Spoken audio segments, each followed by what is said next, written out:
ARMA 3 is getting yet another creator DLC. Reaction Forces is the latest work from the Rotators Collective developer group. Let me just quickly explain what an ARMA 3 creator DLC, or CDLC, is. Developers from the community can pitch their idea to Bohemia Interactive, the developers behind ARMA 3, who will then help publish the idea if they deem it good enough. This way, players of ARMA 3 get new content, the CDLC developers get paid for their work, while Bohemia gets paid a cut for providing the base game. I genuinely think this system is a great way to keep ARMA 3 relevant with new content, while the community developers, and ARMA 3 developers all win. The price for this upcoming CDLC has already been made public at $7.99 US or Euro, making it relatively cheap. I feel like it would have been nice to have a new map as part of this CDLC, even just a smaller Stratus type map would have been very welcome, especially seeing as the Rotator Collective's last CDLC, called Western Sahara, was $1 cheaper at release and did come with a new map. Maybe inflation is even hitting these ARMA 3 creator DLCs pretty hard. For what Reaction Force has to offer though, I think the price is still fair,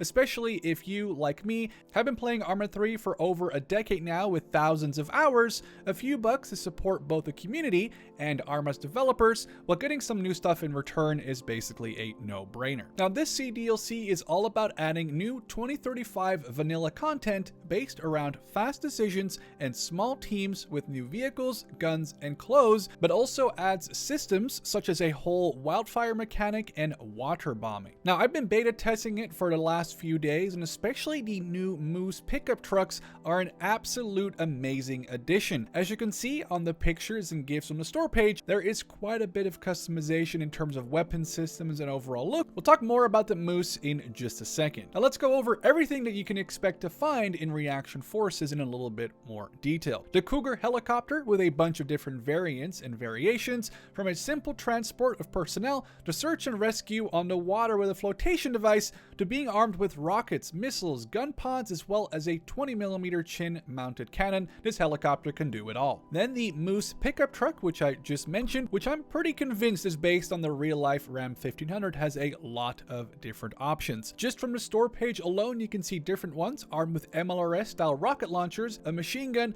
as well as some sort of missile system besides the regular unarmed transport ones. Then there seems to be a ton of customization options, from light bars, trunk covers, opening doors, to even armor plating on the windows. Then the 120mm twin barrel mortar is a very interesting addition. I kind of hope that this can be moved around via the in-game transport truck system, allowing for flexibility while using the laser guided ammo for a great amount of accuracy. The lightweight one-man commando mortar is a great addition, as it'll mean a single person can now do a mortar team's duty, something useful for people who play solo with AI, or for people who play in very small groups who just want someone to rain fire from the sky but don't want to dedicate a whole team to just a mortar. The flying JBL speaker, or should I say the RC-40 mini UAV, can be given smoke and explosive charges and can be detonated on command or when impacting a target. We've actually seen similar explosive drones used a lot in real life in the conflict in Ukraine, so it's interesting to see the developers of the CDLC trying to add something along those lines themselves. Besides an explosive or smoke charge, you can launch a scout variant of the drone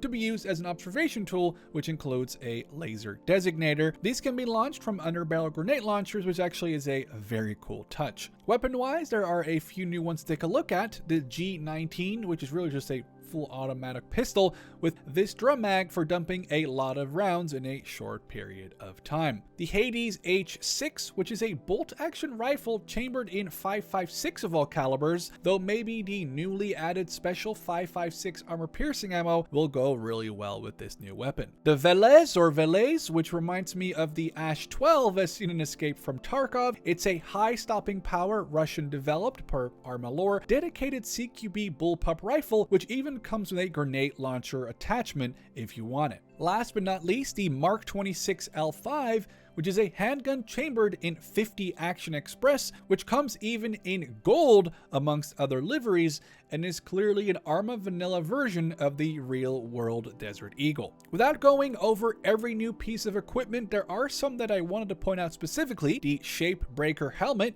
which is likely the name for this new piece of headwear that looks a lot like a real-life Mitznefet, and what I assume is the Heavy Combat helmet, which very much resembles the Russian Altan style of helmet, which is available in at least 2 variants with the face shield up and one with the face shield down.